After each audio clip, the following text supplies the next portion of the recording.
آج ہم لوگ دو باتیں سنتے ہیں۔ دیکھیے، پہلی بات قرآن مجید میں سورہ مریم میں جو 19 نمبر کی سورہ ہے، اس کی آیت نمبر 80 پر 5 اور 80 پر 6 میں ایک بات ہے۔ فرمایا اللہ تعالیٰ نے یوم نحشر المتقین الی الرحمن وفدا ونسوق المجرمین الی جہنم وردا۔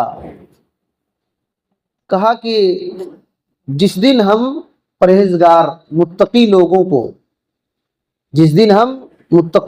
کو رحمان کی طرف بطور مہمان جمع کریں گے، مہمان بنا کر کے رحمان کے پاس متقی لوگوں کو جمع کیا جائے۔ اور فرمایا کہ اور مجرم گنہگار لوگوں کو پیاس کی حالت میں، بہت سخت پیاس کی حالت میں دھکا مکی کر کے ہانکتے ہوئے جہنم کی طرف لے جایا جائے۔ یہ دونوں باتیں، متقی لوگوں کو رحمان کا مہمان بنا کر کے جمع کیا جائے گا، لیکن مجرم گنہگار مشرک کافر لوگوں کو سخت پیاس کی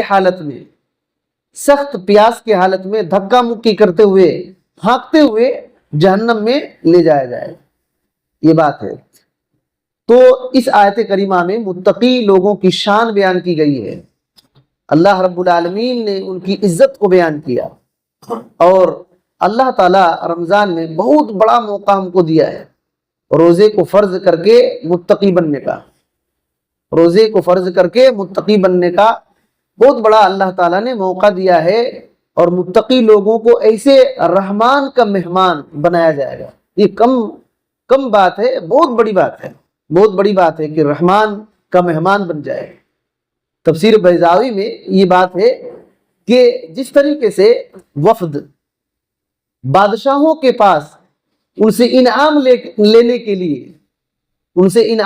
کے لیے جاتے تھے، اسی طریقے سے رحمان کے پاس متقی لوگوں کو عزت کے ساتھ لایا جائے گا۔ ابن کثیر رحمۃ اللہ علیہ اس آیت کریمہ کے بارے میں ذکر کرتے ہیں، یخبر تعالی عن اولیائہ المتقین۔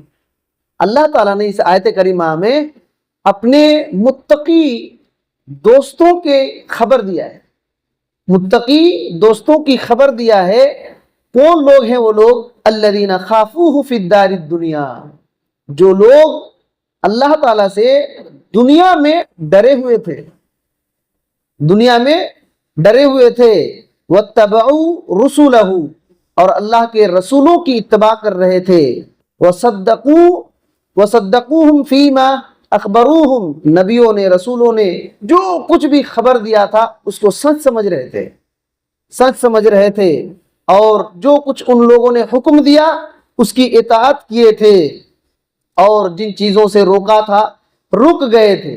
تو یہی قیامت کے دن وفد کی شکل میں رحمان کے پاس جمع کیے جائیں گے، اور کہتے ہیں وفد کا لفظ بغیر سواری کے آتا ہی نہیں، یعنی وہ لوگ سوار کر کے عزت کے ساتھ رحمان کے پاس لے کر جائے جائیں گے اور جنت میں داخل ہوں۔ وفد کا جو لفظ ہوتا ہے وہ سوار ہو کر کے جانا ہوتا ہے۔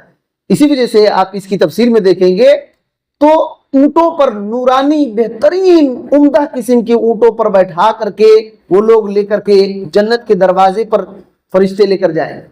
متقی لوگوں کو اتنی عزت ہوگی۔ اس کے مقابلے میں جو لوگ مجرم ہوں گے، گناہگار ہوں گے، ان کو دھکا مکی کرتے ہوئے جہنم کی طرف لے جائے جائیں۔ صحیح بخاری میں اس بات کا اندازہ ہوتا ہے، ایک حدیث کے اندر 6520 پر 2 میں یہ روایت موجود ہے۔ حضرت ابو ہریرہ رضی اللہ تعالی عنہ بیان فرماتے ہیں کہ آپ صلی اللہ علیہ وسلم نے فرمایا، قیامت کے دن 3 طرح سے لوگوں کو اٹھایا جائے گا۔ ایک جماعت ایسی ہوگی جو گھبرائی ہوئی ہوگی، لیکن اللہ رب العالمین کی رحمت سے امید ان کو لگی ہوگی، گھبرائے بھی ہوں گے اللہ کے عذاب سے، لیکن امید بھی ساتھ رہے گا۔ اور دوسری قسم کے لوگ سواری پر آئیں گے. کہتے ہیں کہ ایک ایک اونٹ پر 2 لوگ 3 لوگ 4 لوگ ایک اونٹ پر, کبھی 10 لوگ بھی سوار 10 لوگ بھی سوار ہوں گے اور یہ جمع کیے جائیں گے. اور کچھ لوگ ایسے ہوں گے کہ ان کو آگ جمع کرے گی, آگ ان کو جمع کرے گی. قیلولہ, دوپہر میں قیلولہ کرتے ہیں نا, قیلولہ کریں گے تو بھی ان کے ساتھ آگ ہوگی. رات کریں گے, سوئیں گے تو بھی ان کے ساتھ آگ ہوگی. یہاں تک کہ صبح کریں گے تو صبح بھی ان کے ساتھ آگ ہوگی, اور شام کریں گے تو شام کے وقت بھی ان کے ساتھ آگ ہوگی, اور یہ آگ ہی ان کو جمع کرے گی. اتنا خطرناک معاملہ ہوگا. اسی وجہ سے اللہ کا بہت بڑا ہم پر کرم ہے, روزے کو فرض کر کے اللہ تعالی ہم کو متقی بنانا چاہتا ہے تاکہ یہ عزت ہم کو قیامت کے دن مل پائے. اللہ تعالی ہم لوگوں کو انہی میں شمار فرما لے. دوسری بات جو ہے بہت ہی اختصار کے ساتھ سحری کے تعلق سے, اللہ کے نبی صلی اللہ علیہ وسلم نے فرمایا, صحیح بخاری کی روایت ہے 1920/3 کے اندر یہ روایت موجود ہے, حضرت انس بن مالک رضی اللہ تعالی عنہ سے, فرمایا تسحروا فإن فی السحور برکہ. آپ صلی اللہ علیہ وسلم نے کہا کہ سحری کھایا کرو, سحری میں برکت ہے. سحری کھایا کرو, سحری میں برکت ہے. یاد رکھیے سحری ہوتا ہے, سحری نہیں ہوتا. سحر منے جادو ہوتا ہے, اور سحر منے سین پر زبر کے ساتھ, یہ جو ہم لوگ صبح کے وقت سحری کرتے ہیں وہ سحر کا وقت, اور سح منے جادو ہوتا ہے سین کے زیر کے ساتھ. تو سحری نہیں کہنا چاہیے, سحری کہنا چاہیے. تو سحری کھایا کرو, سحری میں برکت ہے, سحری میں برکت ہے. اس کی وضاحت میں ابن عثیمین رحمۃ اللہ علیہ نے بہت بہترین بات کہی ہے. اللہ کے نبی صلی اللہ علیہ وسلم نے کیا کہا, سحری کھایا کرو, سحری میں برکت ہے. کہتے ہیں ابن عثیمین رحمۃ اللہ علیہ کہ ان دین الاسلام دین عدل و رحمہ, جو اسلام دین ہے یہ دین انصاف کا دین ہے, رحمت کا دین ہے. انصاف کا دین ہے, رحمت کا دین ہے. یہ بدن کو اس کا حصہ دیتا ہے. اسلام بدن کو اس کا حصہ دیتا ہے. بدن کا حصہ کیا ہے؟ آرام. بدن کا حصہ یہ ہے کہ بدن کو کبھی آرام بھی ملے, اور وہ چیز ملے کہ بدن قائم رہ سکے, طاقت پہنچ کر کے قائم رہ سکے. اور نفس کو بھی اس کا حصہ دیتا ہے, نفس کو بھی اس کا حصہ دیتا ہے. نفس کا حصہ یہ ہے کہ اللہ کی عبادت کرے. یاد رکھیے بغیر عبادت کے نفس ٹھیک نہیں رہ سکتا. بغیر عبادت کے نفس ٹھیک نہیں رہ سکتا. وہ ٹریک سے اتر جائے گا, شیطان کے جال میں پھنس کر کے شیطان کا غلام بن جائے گا. عبادت کرتے رہیں گے تو نفس ٹھیک رہے گا. تو اسلام نے نفس کو بھی اس کا حق دیا ہے کہ وہ عبادت کرے, اطاعت کرے. ایسے کھلا نہیں چھوڑا, ایسے کھلا نہیں چھوڑا. اور کیا کہا کہ غذا کرنے کے لیے, غذا کھانے پینے کا حکم دیا تاکہ بدن میں طاقت رہے اور اللہ کی عبادت ہو سکے, اللہ کی عبادت ہو سکے. اور سحری میں وہی بات ہے, سحری میں وہی بات ہے. اور کہا برکت ہے. برکت 2 طرح سے ہوتا ہے. ایک دینی برکت. دینی برکت یہ ہے, ابن عثیمین رحمۃ اللہ علیہ کہتے ہیں سحری میں دینی برکت یہ ہے کہ جب سحری کھائیں گے تو اللہ اور اس کے رسول کی اطاعت ہوگی, اللہ اور اس کے رسول کی اطاعت ہوگی, اور یہود اور نصارہ کے خلاف ہوگا. کیونکہ یہود اور نصارہ اور ہمارے روزوں میں فرق یہی ہے, سحری کھانا.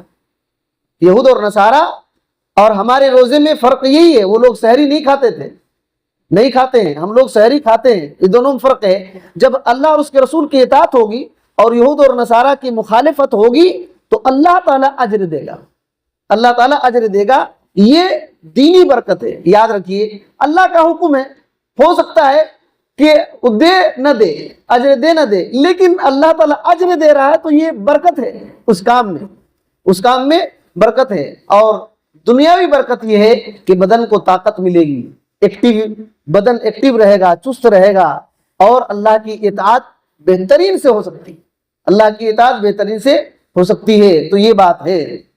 آپ صلی اللہ علیہ وسلم نے اسی وجہ سے کہا علیکم بغداء السحور. یہ سنن نسائی کی حدیث ہے 2190 کے اندر یہ روایت نسائی کے اندر ہے کہ تم لوگ سحری کھایا کرو, کیونکہ سحری کے کھانے میں برکت ہے, سحری کے کھانے میں برکت ہے. بلکہ آپ صلی اللہ علیہ وسلم نے تو یہاں تک کہا، جیسے کہ صحیحہ کی روایت ہے 3409 کے اندر یہ روایت موجود ہے، السحور اکلہ، السحور کلہ برکہ، سحری کے کھانے میں مکمل برکت ہے، فلا تدعوہ، تم اس کو چھوڑو نہیں، اس کو چھوڑو نہیں، السحور اکلہ برکہ، سحری کے کھانے میں برکت ہے، تم اس کو چھوڑو نہیں، وَلَوْ أَن يَجْرَعَ أَحَدُكُمْ جُرْعَةً مِّن مَّاءٍ، گرچہ تم میں سے کوئی پانی کا چند گھونٹ بھی پی لے، ایک گھونٹ ہی پی لے لیکن پیے، سحری کھائے، سحری کھائے، فَإِنَّ اللَّهَ وَمَلَائِكَتَهُ يُصَلُّونَ عَلَى الْمُتَسَحِّرِينَ، کیونکہ اللہ بھی اور اللہ کے فرشتے بھی سحری کھانے والے پر کیا کرتے ہیں؟ درود بھیجتے ہیں۔ اللہ تعالیٰ بھی اور اللہ کے فرشتے بھی سحری کھانے والے پر درود بھیجتے ہیں۔ یہ فائدہ ہے سحری کھانے کا، سحری کھانے کا یہی فائدہ ہے۔ اور فرشتے کے درود بھیجنے کا مطلب یہ ہوتا ہے کہ فرشتے اس آدمی کے لیے دعائیں مغفرت کرتے ہیں، اور اللہ تعالیٰ اپنے رحمت برساتا ہے، اللہ تعالیٰ اپنی رحمت برساتا ہے۔ آپ صلی اللہ علیہ وسلم نے وہی کہا، مسلم کی حدیث ہے 1090/6 کے اندر کہ فصل ما بین صیامنا و صیام اہل الکتاب اکلۃ السحر، ہمارے اور اہل کتاب یعنی یہود اور نصارہ کے روزے میں فرق یہ ہے سحری کھانا، وہ لوگ سحری نہیں کھاتے ہیں، ہم لوگ سحری کھاتے ہیں، ہم لوگ سحری کھاتے ہیں، یہ بات ہے۔ اور یہ اللہ رب العالمین نے عطا کیا۔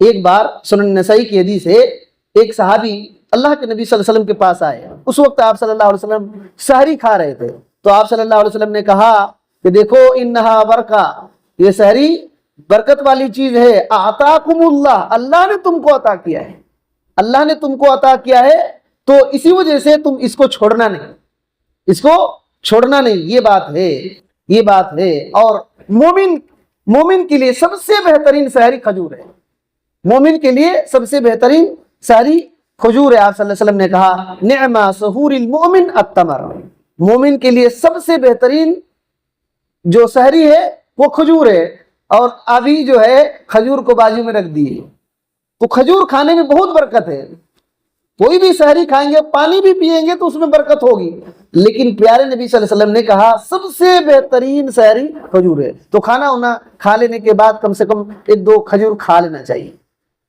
تو آخری بات یہ ہے کہ سحری کا جو آپ صلی اللہ علیہ وسلم کے زمانے میں کھاتے تھے، اور نماز کا جو وقت رہتا تھا، بیچ میں 50 آیت پڑھنے کا وقفہ رہتا تھا۔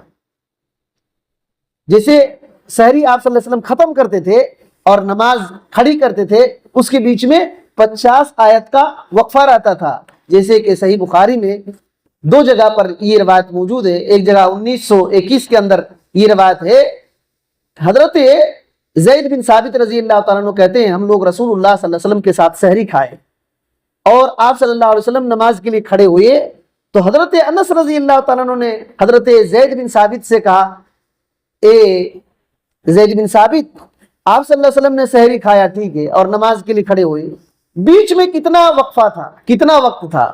تو کہے کہ 50 آیت پڑھنے کا وقفہ تھا۔ جیسے ہی سحری ختم ہوا اور 50 آیت پڑھنے میں جتنا وقت لگتا ہے اتنا دیر کے بعد نماز کھڑی ہوئی۔ مطلب کیا ہوا؟ سحری کو بالکل آخری وقت میں کھاتے تھے، ایسے نہیں کہ 12 بجے کھا لیے، ایسے نہیں، کیونکہ مقصد ہی ختم ہو جائے گا نا۔ مقصد کیا ہے کہ بدن کو بھی طاقت پہنچانا ہے، بدن کو بھی طاقت پہنچانا ہے۔ تو اللہ کے نبی صلی اللہ علیہ وسلم کے زمانے میں سحری کا جیسے وقت ہو جاتا تھا کھانے کا، تو 2 مؤذن رہتے تھے، حضرت بلال، حضرت ام مکتوم، تو ایک اذان دیتے تھے تو پتہ چل جاتا تھا کہ ہاں سحری کھانے کا وقت ہو گیا ہے، ہو گیا ہے، نہیں ختم نہیں ہو گیا ہے، بولے تو شروع ہو گیا ہے، تو کھاتے تھے۔ آج کل کے زمانے کی طرح نہیں ہوتا تھا کہ السلام علیکم، السلام علیکم، السلام علیکم، 5 6 10 بار بولتے ہیں نا السلام علیکم السلام علیکم، ہو گیا ہے۔ ایسے یاد رکھیے، اگر کوئی سنت سمجھ کر رہا ہے تو یہ بدعت ہے، اگر کوئی دین سمجھ کر رہا ہے نا ایسا تو یہ بدعت ہے، اور اگر دین نہیں سمجھ رہا ہے تو کم سے کم اتنا ہے کہ سنت کو کھا لیا ہے، سنت کو کھا لیا ہے۔ تو اور جیسے ہی نماز کا وقت ہوتا تھا، سحری کا وقت ختم ہو جاتا تھا، تو پھر اذان ہوتی تھی، تو یہ اللہ کے نبی صلی اللہ علیہ وسلم کے زمانے میں ایسا ہوتا تھا. لہٰذا ہم کو چاہیے کہ روزے سے تقوی حاصل کرنے کی کوشش کریں اور اللہ تعالیٰ سے دعا کریں. اور سحری میں برکت ہے, اس کو نہیں چھوڑنا چاہیے. بہترین سحری کھجور کا کھانا بھی ہے. اللہ تعالیٰ سے دعا ہے کہ اللہ تعالیٰ ہمیں ان سب باتوں کو صحیح سمجھنے کی توفیق دے اور ہمیں سحری کی برکت سے فائدہ اٹھانے کی توفیق دے. آمین. السلام علیکم ورحمۃ اللہ وبرکاتہ.